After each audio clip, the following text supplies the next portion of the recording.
এখানে কাজিয়া চলতেছে। একটু দাঁড়ান দাদা, একটু দাঁড়ান। যা খারাপ যা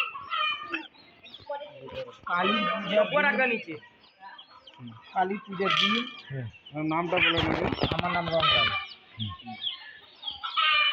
কালী পূজার দিনে জিও চলতেছে, কালী পূজার দিন। তো আমি আবার মাল ডাল খাই চলে গেছিলাম ওই স্টেশনে যাওয়ার পরে এখানে শুনেছি যে টাকা নিয়ে কারাকারি হয়েছে। কারাকারি হওয়ার পরে ওরা আসছে রিপোর্ট দিতে এইখানে আমার দুলাভাইকে আমার বোনকে এইখানে আসছে বলে দুলাভাইকে আর বোনকে বলে মারামারি করছে এরা। করার পরে এবার এরা গেল থানায় যাই বলার পরে তো থানায় আবার আমরা যাই বললাম যে আপনারা থানায় যাই ওইখানে একটা গেঞ্জাম লাগে গেলো, আপনারা কী করলেন, সমাধান কেন দিলেন? এই কথাই আমরা আলোচনা করতেছি থানার অফিসারের সাথে। আর ওরা কি করছে, চ্যাংড়া ফ্যাংরা আছে আমার ওই ভাগিনাকে আছে মারের মানে ক্লিয়ার করে দেওয়ার পরে কাজিয়া শুরু হয়ে গেল। কাজিয়া শুরু হওয়ার পরে এরকম চলতে মারামারি হয়, মামলা হয়, হয়, বিচার করে আমজাদ ভাই মঞ্জু ভাই বিচার করতে বিচার টানেও না, বিচারও হয়ও না। এইরকম চলতেই আছে কাজিয়া মামলা চলতেই আছে।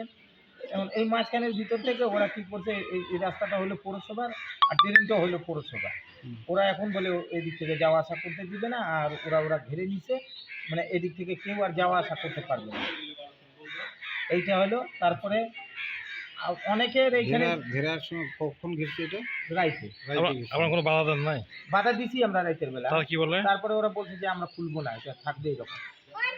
আমি বললাম ঠিক আছে, প্রশাসনের কাজ প্রশাসন করবে, আইনের কাজ আইনে করবে। এর ভিতরে কি হলো, মনে করেন যে এখানে সরকারি চাকরি অনেক দিনকার নাই, এমনি ফ্রিতে সবাই থাকে। কিন্তু আরও তো যে চাকরি যদি সরকার কি চায়, বাসা ভাড়া দিয়ে দিলে টাকাটা পায় যাতে সরকারের লাভ হয়, জনগণের লাভ হয়। এরা এমনি আছে, আমরাও কিছু বলতে চাই না। এখন আমরা মনে করেন চাকরি করি, এখন আমার 3টা চাকরি, আমিও মনে করেন যে এখন ঘর কোয়ার্টার দিব, সরকারকে আমি ভাড়া দিব। অবশ্যই চাকরি করলে তো অবশ্যই সরকারি কোয়ার্টার পাবে।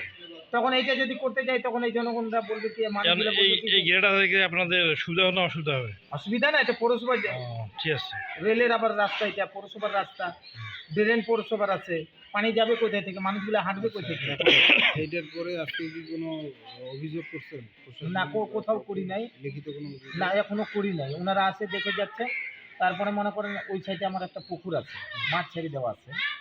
ওই আমি যে যাবো, কোথায় থেকে যাবো? তো বেলা বলতেছে কি যে চানকে যে তুমি রাস্তা খুঁজে নাও, কীভাবে মাছকে খিলাবা না খিলাবা, কীভাবে তুমি যাবা না যাবা তোমাদের ব্যক্তিগত ব্যাপার, এটা আমাদের বলে ব্যক্তিগত ব্যাপার না।